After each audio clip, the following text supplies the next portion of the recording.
And good evening, ladies and gentlemen, and welcome to tonight's Lulu Training Grounds Platinum Circuit.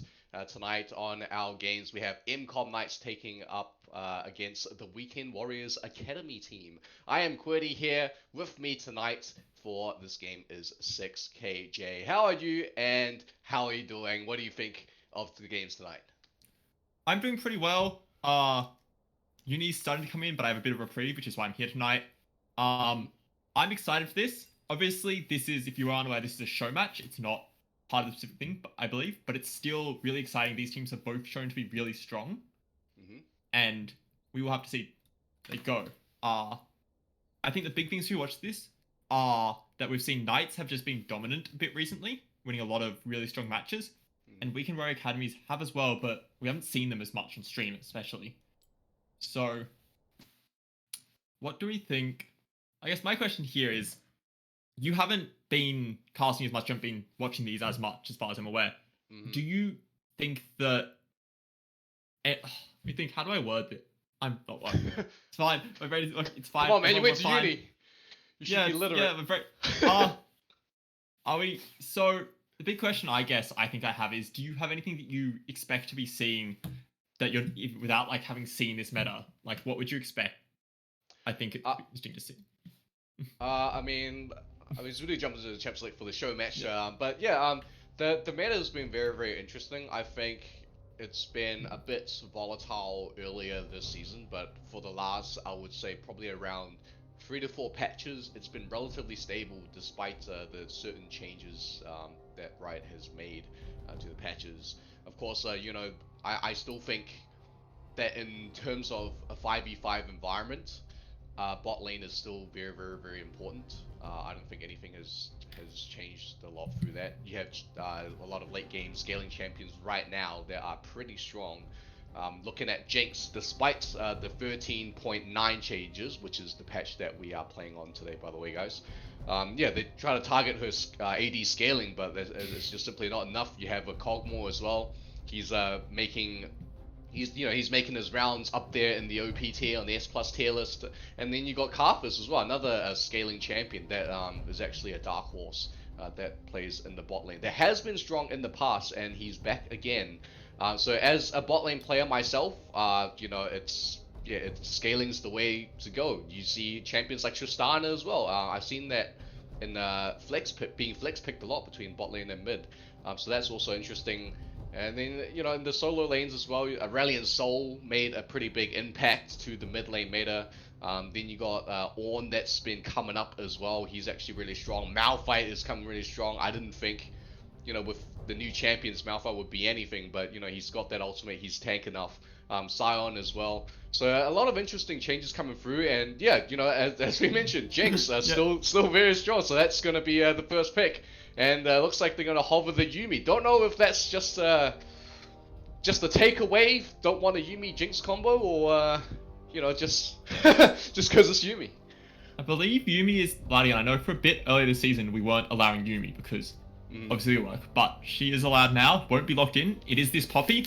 Poppy's really interesting. We've seen at MSI, she's risen in the meta quite a lot. Oh yeah. The buff to her Q damage makes her really good top as well as jungle now. And that makes her a scary flex pick, and she does a ton of damage, and that ult, of course, is always just so powerful. I do think it's a really interesting pick this early, though, especially with no mobility locked in for the first pick on the other side. Yeah, that is an interesting point you bring up with no mobility, because personally, when I pick champions in my games, I don't, even though Jinx is really, really powerful, I don't really like to pick Jinx blind, because what if they pick, like, Vi Ahri on the other side, right? Speaking of which, there's the Vi locked in. Or like, what if, they just have a very strong engage? Jinx is really, really hard to play into, especially if they're not in the 5v5 environment.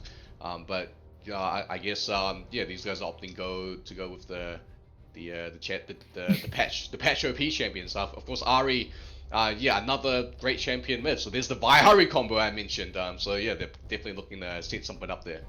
Yeah, definitely. So one thing I should mention is that previous weeks, especially last week, when the Knights have gone, it's really dominant button, they had Masana in the mid lane, who swapped in, had some incredible games, especially in the Orianna. But now they have Pabu in the mid lane, and so it's going to be interesting to see how this team changes, I believe, without Masana. Unless, of course, Masana's just changed their name, but who knows. The Yeah. biggest thing which they probably have. Let me check. No, they have. Have they? Who knows?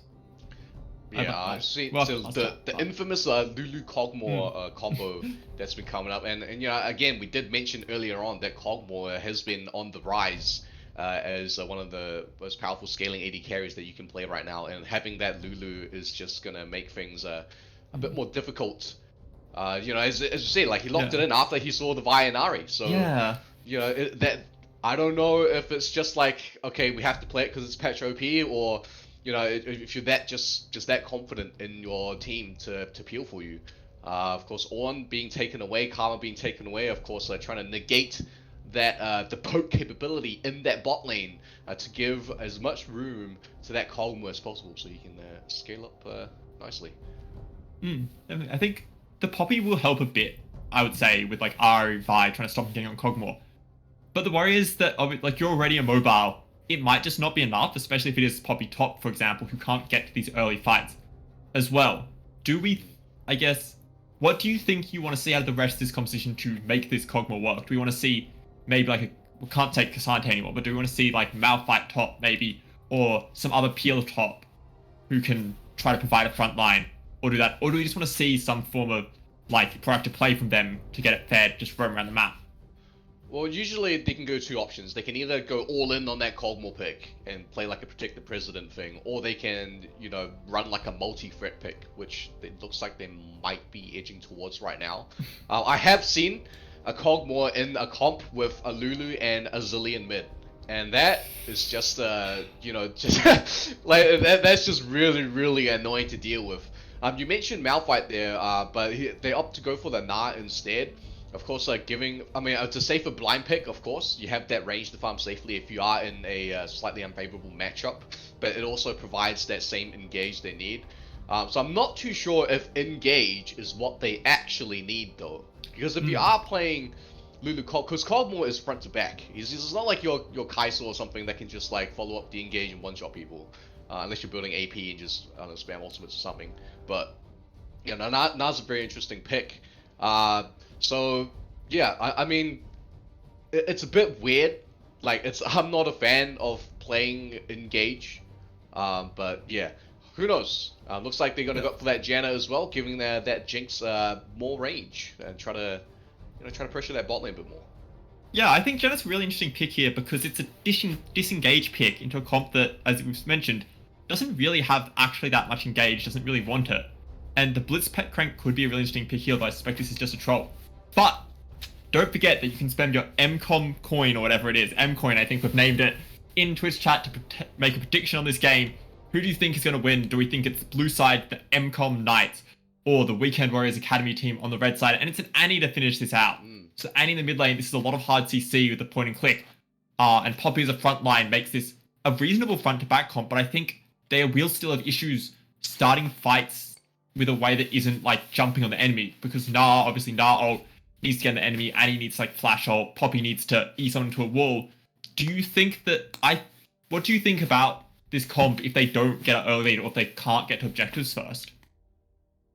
Well, on the red side, it's all about scaling, right? You want that Cogmore to scale. You want to keep him safe, and once you have the range, you want to just outspace the enemy team, right? And you do that by, you know, having your Lulu speed, having your and you got a lot of safe tools like your Annie stuns if they walk too close. You can even use Gnar ultimate to peel, and Poppy hammer. So I think that's the key to winning for red side is just to utilize that Cogmore by spacing him, because that is, like, I would say at least 70-80% of your team's damage. So if they can do that, then that will be all good. And if they can secure objectives earlier on, then, you know, that would just make it all the more easier for them. Now, the way that if you want to, you know, deny that, you would have to use the Vi Ari combo a lot. You know, get Ari the lane prior, give her room to roam. Use your hard CC, get Jinx the lead to outscale the Cogmore. You have Gragas as well, someone that can easily make picks with his barrels. So yeah, you have a lot of tools to work with, and I think it's actually on the pressure of blue side to start generating the pressure on the map early and to start starving out resources from the enemy team. Yeah, I think that would make sense. It's good insight. Do we think, I guess, in the end, what we might be throwing soon, which team do you think's favored just from these drafts? Do you think it's going to be this early mid-jungle synergy with like an engaged frontline top and this scaling bot lane that's strong, but it's just the meta from the blue side, or the red side with this Kog'Maw Lulu hyper carry comp with a bunch of supporting tools, Annie to set stuff up and try to roam, and then Na is this weird pseudo frontline to not to have prior top as well. Yeah, I think the red side is very very specific because the Cogmore is the centerpiece of of the comp, and the blue side's a lot more diverse, which gives them a lot more different, like a lot more room to work with. Of course, Ari is not the only one that can make picks. If Gragas builds AP, he still has that one-shot potential as well. And then Jinx, of course, you say that Cogmore, of course, he's got that late game scaling insurance, but so does Jinx, right? And Janna ulti is not exactly the worst peel in the world. It's very very good tool actually to deny a Na engage, which can be seeable unless you flash. So I think across the board on paper, definitely blue side has more tools to work with to make it work for them. Yeah, I think yes. I think the same. I'm just gonna say. But while we're here, let's throw it to a break, and then we'll get you into the game real soon. And welcome back to Low Elo Training Grounds Platinum Circuit. We have MCOM Knights taking on against Weekend Warriors, starting off with a show match before we kickstart the official series. Guys, enjoying the night so far. Just so pretty standard. Maybe they're just going for a bit of a warm-up game. Who knows? But yeah. Yeah. So the big thing I think is that this is, I believe, the week before the playoffs is why we have a show match this week, is my understanding. So we've just gotten through the playoffs, we had qualifiers, and this week is show match. These teams have both done very well. They're both into the playoffs, and I think it's going to be exciting. This should be two of the top teams we have, two of the best of what OCE Iron to Platinum play has. Technically, there's some Diamond players, I think, but it doesn't matter. No, I don't think that. Yeah, that's next time. So the big thing here, though, is I want to talk about nothing special at the start. We do see a ward here that's going to probably catch out Penguin Dome on this Poppy, and nothing really exceptional anywhere else. So, where do we think that the first action is going to take place here? Well, considering that Cogmore's the centerpiece of on that side, I think. Yeah, I think that's generally where they would want to start getting ahead early. You can see that the top side start generally means that you're going to path down to bottom a bit earlier to potentially make some play on that. Of course, Jinx, early has rockets as well, so that gives her a little bit of a wave clear advantage. So, expecting a slight push, as we see in the bot lane there, towards the red side. And that just gives Poppy a little bit of room to work with as she paths down to the bot lane. Yes, last second here, of course. Just getting in, no action has happened yet. Maybe it will soon, but you've got a bit of less time here to look at the predictions. Get your predictions in for this game before they're closed, before anything happens, and see if you can outsmart the masses. So, that though, we've seen both junglers, topside, both junglers are actually around the same pace here when pathing down, which means that we might see some kind of free. You might see them run into each other. Bot lane, everything I feel is going expected. A bit of a CS lead here, it won't matter. And top lane, just some trades. But big thing to talk about, I guess, is do we think that when ganking here, that you have an advantage here? Do we think that, say, a free does break out? Will it be the Knights here favored, or is it going to actually just be Weekend Warriors, maybe? I do think the Knights have a bit more setup. Of course, even if their lane is pushed, you can always go for a bush lane gank. And just at this point of the game, Jinx Janna just has more CC to work with. On top of that, you got the exhaust as well. So there is a lot more setup and a lot more CC, even if you're just talking about the junglers themselves at this point in the game. So if anything happens, I do think that MCOM Knights has that early game advantage in these small, 2v2, 3v3 skirmishes.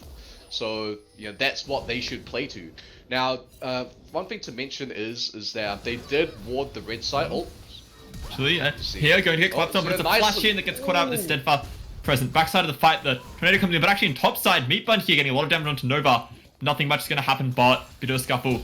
Flash is burnt here, though, from the Vi. And it's actually going to be burnt from the now as well. And it's Meatbun on this Gragas with the first blood, a solo kill in top lane in this Gragas versus Gnar matchup, which I feel like should not be going this way. And that's a big win for the Knights by getting priority in probably the one lane I didn't expect them to have it in this point.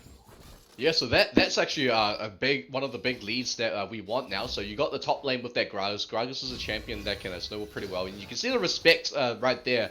Purchasing a null a mantle cloak as well, pretty much your first item there. So just trying to survive at this point with the help of the sustain from Fleet Footwork. See a tornado land, a bit of a execute from trade from bot, but the Jinx. And actually both of them is pretty low on mana, so they should be looking to recall pretty soon. Yeah, in top lane, I'm just going to keep getting these good trades. Did get a reset here, but picked up the tier, and it looks like a health crystal as well. So a lot of mana coming in, obviously helping Gragas sustain through that passive. And so it's going to be so much harder for Nova to actually get a lead using this range advantage that you want. Bot lane, we're probably going to see recalls. And mid lane, both junglers finishing their second clears. I think we should probably be looking at mid lane here. Do you think that we're going to see action mid lane though? Or is it going to be both these, of course, being semi-safe mid laners, just pathing down, clearing camps, maybe going for Dragon? I mean, both mid laners have their flashes and they're all really, really healthy. So I mean, you might see some potential of burning a flash or two, but I don't think that anyone's gonna die soon in the mid lane here, especially when you're talking about Ahri and Annie. They're traditionally very, very safe playing champions. They can both farm from range, both just chill out. They both took TP, so they probably aren't really exactly looking to Giga Chad 1v1 each other to begin with. So yeah, so I think mid lane's gonna be quite chill. What really matters in the mid lane is the wave management, and see how the mid laners can manipulate waves without that much kill pressure to give them the roaming space that they need to impact the rest of the map. You can see a bit of tempo there by Pabu, pushing the wave early, taking in the early, having the earlier recall and TPing back, which allows him to start crashing the next wave. So he could look for a potential play, but it looks like Weekend Warriors has just recalled as well. So, he might not get any kills out of it, but hey, looks like he's just at least going to help out on the Dragon. Yeah, definitely. I want to talk about top lane though, by getting hit on a tower, but this Gragas top lane lead is now pretty huge in CS. This is, what, a 15 CS lead already at like 6.5 minutes, which is just such a large lead. It's going to keep snowballing because, of course, Gnar is very squishy, and if you can just run a team safely and win those trades, I feel like it should get so much harder for Gnar here. First Drake will be taken here by the Knights, and I feel like we're not going to see much action. We haven't seen much yet. And now that we have ults, I think there's just even less room for action. Both of these team comps very defensive in a lot of ways, or very safe, I guess I should say. But actually pathing down bot here, we're going to see the Weekend Warriors Academy, but we'll get spotted out by a ward. Nothing much going to happen. So overall on the map, there's a big CS lead in lane in top and mid here from the Knights, but there's a bit of a smaller one here in bot for Weekend Warrior Academy. Which one do we think is more important? Do we think that these leads top mid are better for the Knight? Or is it the fact that the Cogmore matchup is so important, getting Cogmore fed is so important for Weekend Warriors, that they're fine with that if it gets their Cogmore ahead? I think Cogmore even is okay, because as Cogmore, you just are happy about scaling, right? As long as you're not, uber behind, you should be happy, because eventually you will scale. In terms of the leads in the solo lanes, I think that's really going to matter, and what really matters is how the Knights are going to transition those solo lane leads into that bot lane to keep this Cogmore down. Oh, this is the mid lane trade there. Spirit Rush to kill. Like I said, kills aren't going to be too likely in the mid lane, considering the champions and the summoner spells they took. But yeah, oh my god. Top lane, Meatbun actually getting a great trade there in the end. Actually, though, the flash used because Pabu. Oh, a great turn there, but the flash tip is coming through. No Spirit Rush available. What did just use it for pressure? Oh, the Timbers burn. Died. Timbers burn. We've got Sharky coming in, maybe trying to get the play, gets the flash, cease and desist onto the Annie, onto Nova. But the Keeper's burning, knocking them away, but they still die to minions in the end. So it's a 1-for-1 in mid lane, but advantage there slightly, I think, going over to the side of Weekend Warriors Academy, as they only spent 1 flash, opposed to the 2 flashes that had to be spent by the Knights. Bot lane. So close. Level 6 is hit here first by Gator. It's, they're looking for a play, but a good tornado there should get them out. They're both fairly low, but nothing much will come through. And getting the tempo on the map there, though, does help a bit. And we see Sharky taking this Rift held. Penguin Domo might be looking for a play topside. Nova's Rage Bar on the way. But I think this will probably lead to nothing. They'll just go for a Rift-tailed fight, and not much will happen. Yeah, Nova is getting pretty low. He's gonna go Mega Knight right now. He lands a stun, but a bit hesitant there as Penguin, kind of channel his recall. He does have the rip buff up, and oh my god! Car's coming through. Do we have the mana? Do we have the... Oh, but no, the stun comes through. Penguin Domer is here and does have a flash that Meatbun actually going to get charged on. There's no stun, but the steadfast presence stops it. The flash comes through, but now the Vi's here. She's going to try and turn it around, and I guess the Sharky goes in, can't get to Nova, and we're just going to fall out. Flash traded here from the Gragas, getting caught out from the bot lane. Barky here getting caught out by Tornado. Plays all around the map. Nova is low top. Sharky might look for the dive into turret, but not going to go for it. Just going for the trade. And in the end, Herald went over to Sharky, only at the cost of the flash from this Gragas. Yeah, a bit of a hesitation there from Penguin. Seeing that his top laner was very low, he doesn't really want to commit too hard to risk Nova dying and giving the Gragas even more of a lead. What was this in the bot lane?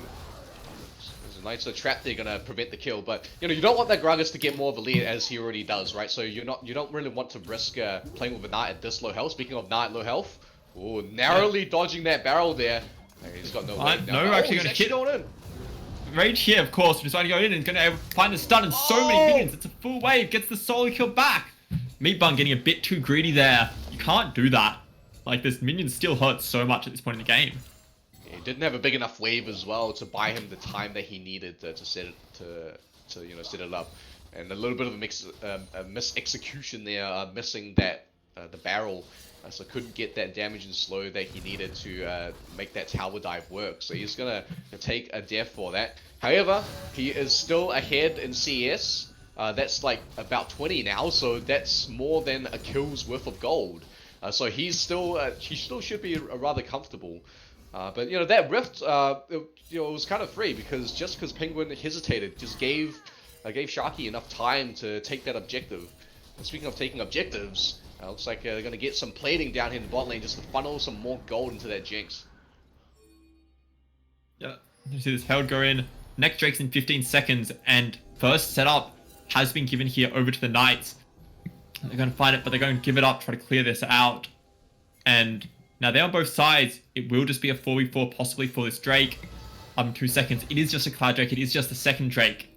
And so in fact, because of that, we might just end up with no one contesting it. Everyone just posturing around. Meatbun's still going aggressive here, but I think this is a lot more greedy now that Nova has a level advantage, and Nova's going to go in because the charge is down. We're going to see the cast coming through, but Rage will come in soon. The cast knocks him into the wall, but these attacks keep going up. These hyper procs keep going through. Dodges away from the stun.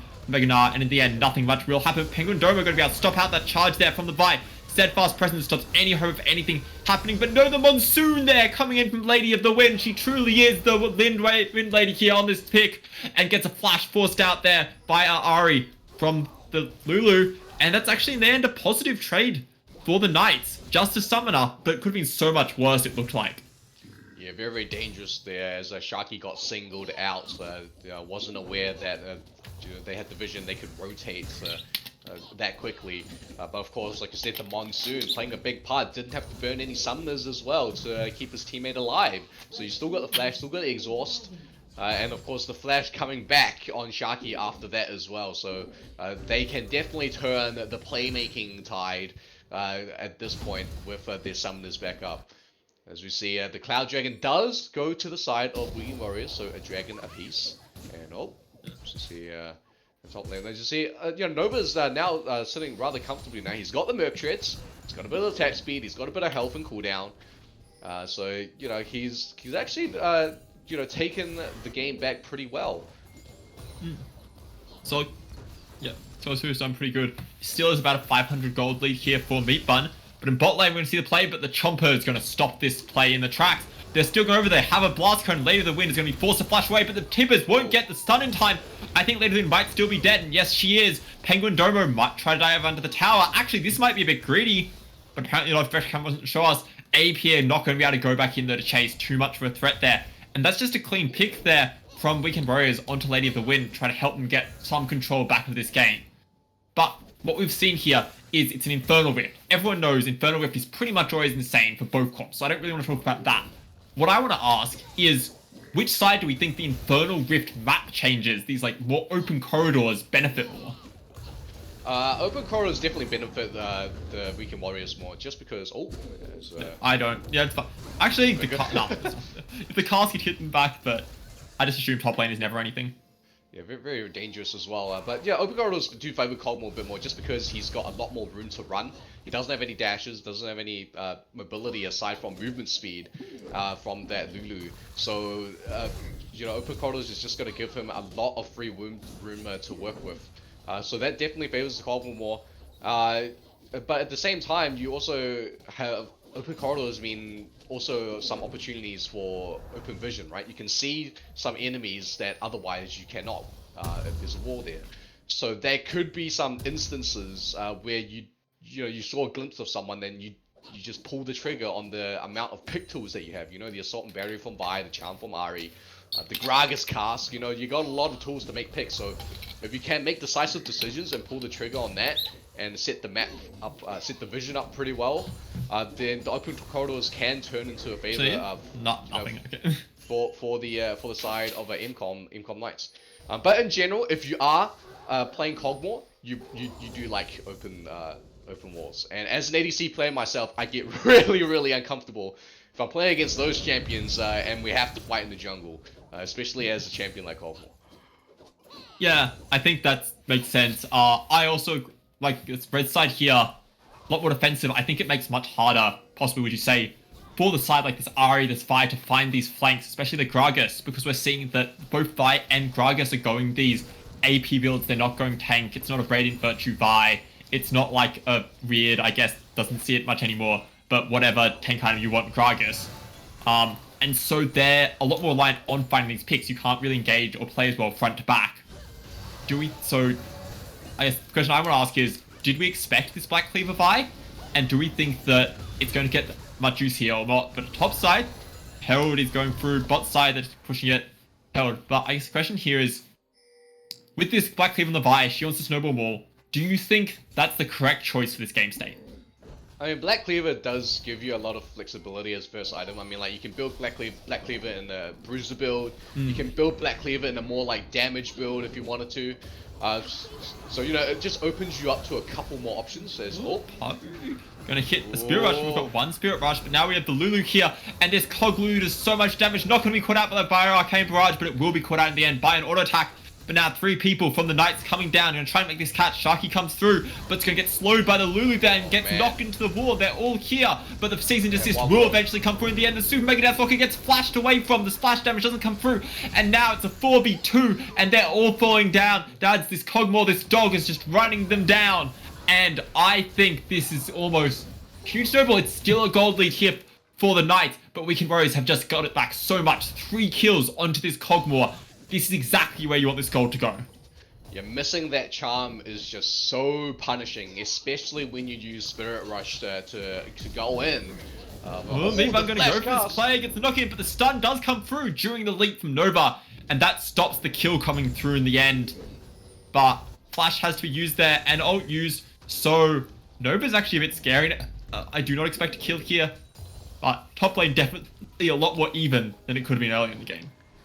Yeah, I mean, yeah, the Cogmore's got Blade of the Ruined King, right? So he does. That's one of his. That's definitely one of the strongest one-item power spikes that champion can have. So you know, engaging on him, and you're just risking a lot of it. Hard me though, it's caught out Penguin. We do use that for side, and we disrupt the Keeper's Verdict startup. No jungler here, and teleport is coming in from Nova here, and that might mean that they look for a play, but I think more likely it means nothing because Nova doesn't have ult. No one on your team has ult. And so, look at this, and we have Nova on top and Nova in mid. Who is the real one? I don't know, I'm just gonna call it Old Man. That's way better. Yeah. It just seems a bit disconnected, right? I mean, you got Penguin there just walking in, and he just seems like he's just so early. Like, he walks in, like, where's the rest of his team? Where's the rest of, like, the tools to keep him safe? Where's everyone else to, you know, chuck some vision down? They have a blue trinket on Annie as well, but you know, that wasn't used to help scalp for Penguin. So it just seemed like a bit of a disconnect, and that was just easy pickings while they were on the Dragon. And speaking of disconnect, the MCOM Knights, they're not perfect either. That feed onto the Cogmore down the bot lane was also a bit of a disconnect. You know, they had no vision. The vision was, there was red wards like all around the bot side river. So they really probably had no vision, but he went for the play anyway, and that risked like 4 members of his team, just coming down and protecting that Cogmore. And that's a great example, as you saw there, how hard the Cogmore is to kill, especially when you don't land the charm, which is such a big risk when you're banking on skill shots like this. I mean, that's what the buy is for. As Ari, you shouldn't really go for these risky plays, especially when the Cogmore can kill you if you don't have tools that can guarantee your follow-up. I think that's definitely true. We might see so much down there. So, because of this, do we think that it's going to be difficult? Do we think it gets harder to kill Cogmore as the game goes on? And do you think that inherently that might be it? And obviously it gets harder. Obviously scaling does go to the red side.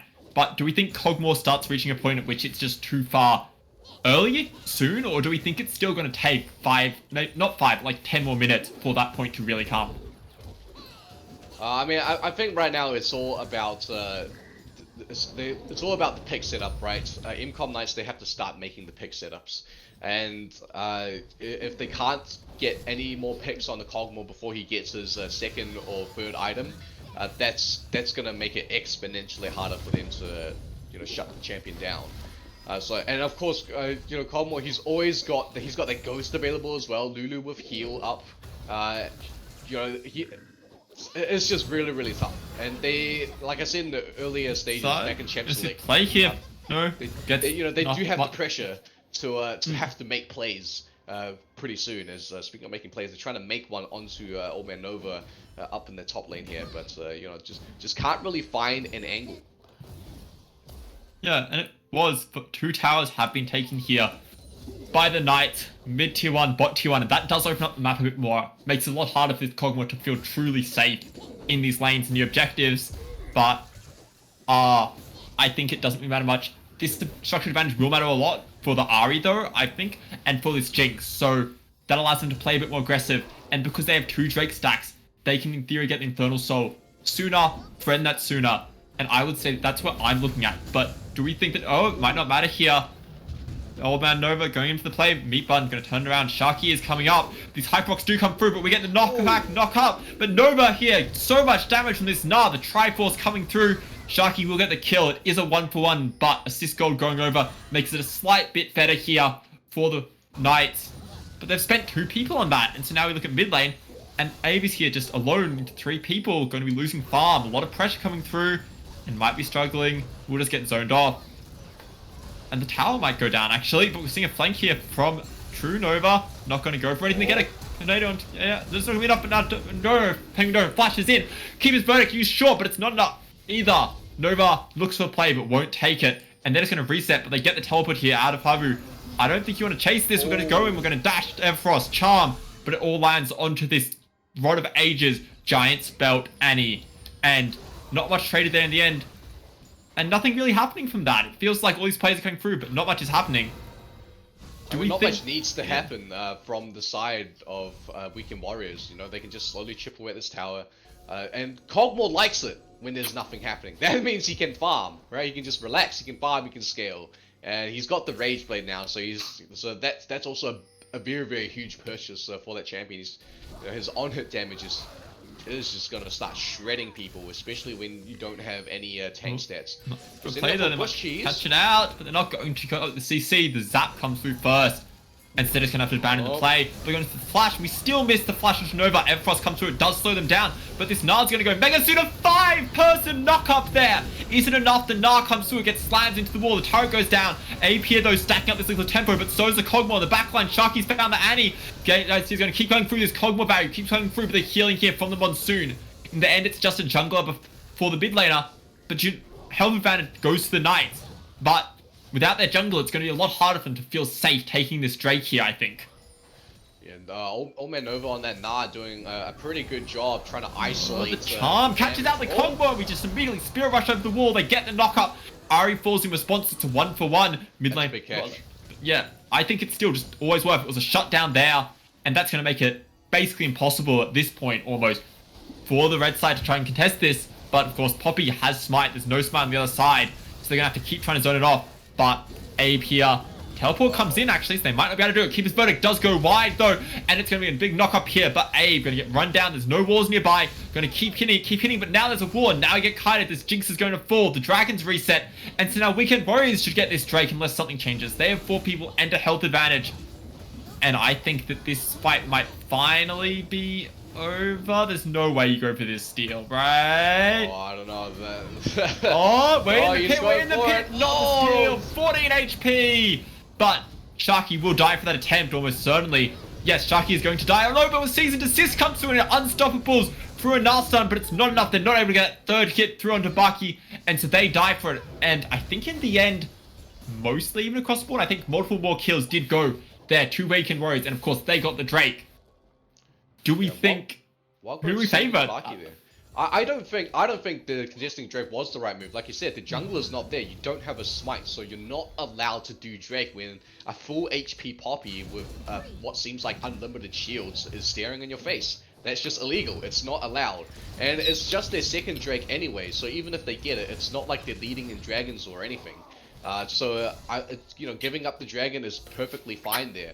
I think the better move is just to use your temporary mana advantage. You just push lanes, push objectives, and if they do decide to take the Drake, then you just push more objectives. There's no need to contest that. You know, especially with a teleport that's on the board as well for the side of Weekend Warriors. So you know, the memes come true. The dragon's the biggest bait of the win. The knockup comes through, but it doesn't stop the stun, and there's the Gnar, and that's just another pick onto this Janna. Out twice this game, but they're going to keep going. Maybe not much coming through, but Meatbun is here. Maybe for a great play, we're going to go in here. The cask separates them all, but it doesn't push any back towards their team. And now with that engage down, it's going to be impossible for the Knights to chase. And Weekend Warriors Academy just get out with a pick. So no Gnar ulti, no Tibbers that was used to get a pick, but doesn't really look like they can get much in terms of objectives or map control out of it. But hey, if anything, that gives Coldmore more breathing space, because you know it's a lot more difficult to get to engage in a 4v5, even if you do have those ultimates that were expended. So you know, I think right now definitely the Weekend Warriors are sitting pretty comfortably. We saw Old Man Nova on that Gnar as well previously, doing a pretty good job denying that Jinx trying to isolate the rockets at the moment he saw the free hits coming. And you know, has that cleanse to cleanse out of the Gnar stun against the wall. But you know, Gnar, he's just that HP in that front line that you got to deal with. So you know, Old Man Nova definitely on that champion is starting to become a bit of a useful utility towards the team in terms of that. And like I said, Cogmore's still scaling. He's buying his mythic account. Top lane Nova might have caught out Pabu. Not spirit rushing yet, and nothing much will happen. Yeah, it looks like a shield bow is going to be the next item for Cogmore, which is going to make him even more difficult to kill. So I think as the game goes on, if you don't constantly make picks, if you don't constantly set up vision to try and shut down this Cogmore, or try and shut down members of Weekend Warriors as they rotate, it's going to be really, really hard for you to get back into the game as MCOM Knights. Yeah, I just want to say, so we're at 27 minutes into the game. There's a 300 gold difference, but it doesn't really matter, of course, at this point of the game. And this comp from the scale's a bit better. We're seeing these Drakes. So, the Baron is here. When do we think you fight? Do we think we're going to see a huge fight around the next Drake? Do we think maybe even before then? But when do we think the fight is going to be? And who do we think should be setting up for it first? Or what do we think is going to happen to start it when it is? Well, as you saw the pings coming down right now and how these guys are moving, they are looking for Dragon. They're going to try and target Pabu here. He does have that Spirit Rush though to get away, but it is the entire team of Weekend Warriors, so it can be a bit dangerous. They're looking to set up some vision here on Baron, using that man advantage and that topside pressure. As you see the Super Mega Death Rocket used to check the objective just in case. They do want to get it, but you know it is a bit dangerous because Cogmore, especially when you're on red side, you have to be shooting Baron with your back facing the enemy essentially, and that's a very, very difficult spot for a red side champion to kite. If you're on blue side, I think Baron would be absolutely fine if the team swaps sides, just because it's just easier for Cogmore to kite back while fighting Baron. But right now Baron is a bit risky unless they make. Let's engage here. Let's engage with Sharky. In fact, Nova here looking for Abe, does not find the bear though, does not find the stun. And so this backline's getting demolished. The Vi is there. No, the Ari finds the Annie though, so it's a 1-for-1 trade. A lot of ults used on both sides. Old man Nova will not get here first. The Gragas might be able to keep chasing. There is a steadfast presence, but not going to come out just yet. We're going to dash forward. The charm gets through. It's a double knock up. They turns it around, and Meebun finds the cast, but it knocks away the Lulu instead of knocking anyone towards. And a 3-man keeper's verdict. He's huge. Meebun is completely split here. Actually gets out. The Super Mega Death Rocket goes wide. Nova forward, but the charm from Parbu after the flash gets down that Poppy, and now it's a man advantage. Both junglers dead. Over to the side here of the Knights. Though Meebun is going to have to back, and that means that on this Drake, it's not actually a man advantage just yet. And he might get the backstop, will not. But Infernal Drake is up. They have their first. Good fight there from the Knights.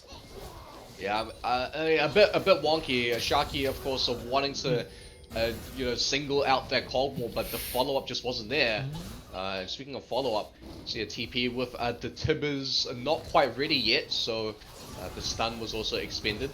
So just TP for the numbers advantage. First as well, so this Drake is basically impossible to secure. Yeah, we see it's stolen here because there's no jungler, and the jungler's coming in, but a great Everfrost here. We catch out the Lulu, and Meebun on the back line trying to take down this, but got another kill for the Ari. She's getting these resets and these dashes as well. One coming through, one dash left, not going to keep chasing. Just 2 kills and a Drake for the Knights, but that's still a big advantage, and they're going to run up to Baron. There's a Poppy here to try and steal now, but Sharky has a second smite charge up. And I think that they're heavily favored for this Baron. I don't really see how you can test that with this as the Weekend Warriors. Yeah, 2-man man advantage here is really, really huge. Tibbers is coming up in just a couple seconds, but I don't know if that's going to be soon enough. This Jinx is just shredding this objective. He does have ult though. We're going to see Keeper's verdict. Doesn't find it though. There's no steal. They're going to go in. Nova's coming through. Nova gets the best done. They get Abe down. But Season Desist has found the backline. We've found the Cogmore, and they're all caught out into position now. Heroic Charge might help them get away, but being body blocked constantly by the Vi. And there's the knock up. There's the cask into a wall, and it's a 3rd kill over to the Knights with the Baron. They have a wave in mid lane, so this should be the mid tier 2 at the very least. Taken? No, not enough. Maybe. But that's a big fight win. They're now 5,000 gold in the lead in about 4 minutes. Just out of nowhere, they've won 2 fights in a row, 3 fights in a row. And they're hugely favored now in this game. Yeah, I don't know about you, but throughout this game, it just seems like, teams, both of these teams, like when they do lose, they're losing over contesting neutral objectives when they shouldn't be, right? They're losing. They're just not willing to take the L and trade the neutral objective for somewhere else. Even though it is an unfavorable trade, it's still a trade of some sort. You're not risking dying, getting more people killed. You're not risking just giving it away for nothing. You should do a lot of like pre-objective analysis, like who's there, who's not, who's respawned first, do we have map control here, like things like the simple concepts like that can prevent them from just contesting objectives so, I would say, relatively messy when we do watch the higher levels of play. So of course, Knights, they do have the Baron now. The next objective will be the Dragon. So we'll see the Infernal. This is a Soul Dragon actually coming up for the side of MCOM Knights. So that means that Weekend Warriors have finally this dragon they actually have to contest now. All the previous dragons, it actually didn't matter too much whether they contested or not, but this one they actually have to now. Set up here, maybe onto them. Sharky goes over, but there's 5 people there. Caught out, but Nova didn't have the stun up. The bear comes through and it's not enough. The cask will knock them away, but it doesn't matter because Cease and Desist used right before, and Keeper's verdict catches 2 out. The Gnar back with no stuns here, and this Jinx is firing. She's shooting the rocket, she's free firing. Sharky not going to be able to find a kill onto the Poppy. They're going to have to turn it around. But that fight, they get a pick onto Nova, and they have a wave here. They're fairly healthy, so much damage. They can push into the inhibitor here and crack the base. Nice peel on that Cogmore as well, but since a lot of the damage was used to take down the Rylai's Sword of Ages Annie, they didn't have enough damage left to just delete the Cogmore essentially. So he manages to stay alive, and they do get an inhib for that. Looks like they're going to rotate bot. That bot turret is really, really low, so see if they can just clean that one up really quick. Though Nova is coming off respawn really, really soon. They don't quite have the wave, so this might be a little bit of greed, but looks like they'll get it. Fine, might be looking for an engage here. The flash comes in and the steadfast presence isn't enough. Nova here, the old man Nova, going to hit Mega soon enough that I don't think he can follow up. Oh, Daida's going to come forwards, but gets caught out by the Aaron Frost, gets caught out by this huge AoE damage coming through, and now these rockets are coming through. The Cogmore going to blow up, the Cathian Surprise comes through, but they're going to take this inhibitor as well. It's a second inhibitor off of a bit of an overextension here from Gaydats. Man, the moment I saw the Cogmore being the person furthest to the front, the millisecond I saw that, my ADC brain just got super nervous from him. It's a big uh-oh moment, and you know, the Everfrost lands, that secures the route. The Charm doesn't have to, because you got the Everfrost. And yeah, he just gets completely deleted after that. A lot of cooldowns were used in that previous mid-fight to peel for him, so they had less tools to peel for the Cogmore that time. And yeah, that's one of the key pieces going down, which means that MCOM Knights does have room now to set up for their Soul Dragon. Yep, we're going to see that. You have to contest this almost, I feel, as Weekend Warriors, but we'll have to see if we can make it. We contest. Yeah. That. So trying to clear vision in, of course, so using the beefy front lines to come in, but a flank being set up here by Meatburn. Looks like he might get scouted out. And he will get spotted here. Keeper's Verdict is going to knock away Sharky, and this is the angle now. It's a 5v4 for a few seconds, and the Drake resets, and so they're not able to punish it. And while he's in the air, this Knight gets caught out this fight. 7, 3, and 7. So much damage coming through. Death Cap, 3 items, and she is just taking over this game with this Ahri, in fact. Can keep doing it. Meatbun's going to zone the way, and it should be Infernal Soul here over to the Knights. This is massive. This is a huge amount of extra damage, and it means that these from the Vibe from the Ahri often falling off a bit late game in this damage, just aren't going to fall off as much. And these Jinx rockets as well, no RC right now, but if that ever comes through, that's a lot of poke, and it just makes it so much harder to really fight into it because you die so much faster. It makes it so much harder for this Cogmore to step up, and they might just look to end.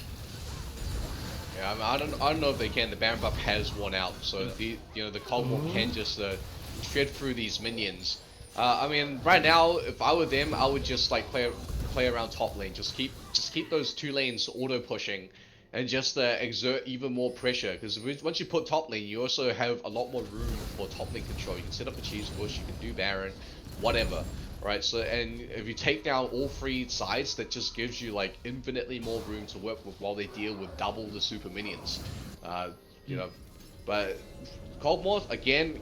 This is kind of his power spike now. This is where he spikes the strongest. The last 2 items will definitely make him stronger. But Pupsy though, the Gnar knocks him away, but it's still caught out. The Chomp is coming through, the Charm Everfrost comes through, and it's another kill for this Ahri. The flash body slam, it's another kill, it's a triple kill for the Ahri. Can we get more here? It's a quadra kill. Both Harbu on this Ahri. Penguin Domo is here, coming through. We've got 2 charges left, the flash, but the Charm misses, and so it's not going to get turned into a Penta.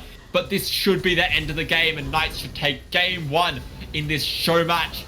Great performance. It felt like the game was even till partway through, and then they won a bunch of fights and were able to snowball the lead from there. Yeah, that Baron fight really did something there, and they actually have so much AoE on the side of MCOM Knights. If the moment 2 or more people got CC'd, you don't have to make that decision of just specifically targeting one of them, right? You have a lot of AoE. You got the Vi punches, you got the Ahri Orb of Deception, you got the Gragas barrels, you got the Jinx rockets. There's a lot of AoE. So the moment someone is CC, just lay their all on them, and right there was a beautiful game-sealing double body slam to just delete the two squishies to end the game. Of course, a lot of stumbles there across on those neutral objectives. A lot of contests that shouldn't be happening. MCOM Knights happened to get the fight at the Baron, where they did secure the objective, where they did get the pushes on those lanes. And what happened once they got those pushes, once they got them in him, once they got the bot as well, it just gave them a lot more room to work with. And when I mentioned top lane, yeah, that's what they did. They went up to top lane, they caught someone out, and yeah, from there they just it's just smooth sailings to the end of the game. Yeah. So, other than that, we're going to go to a break soon. Game 2 coming up.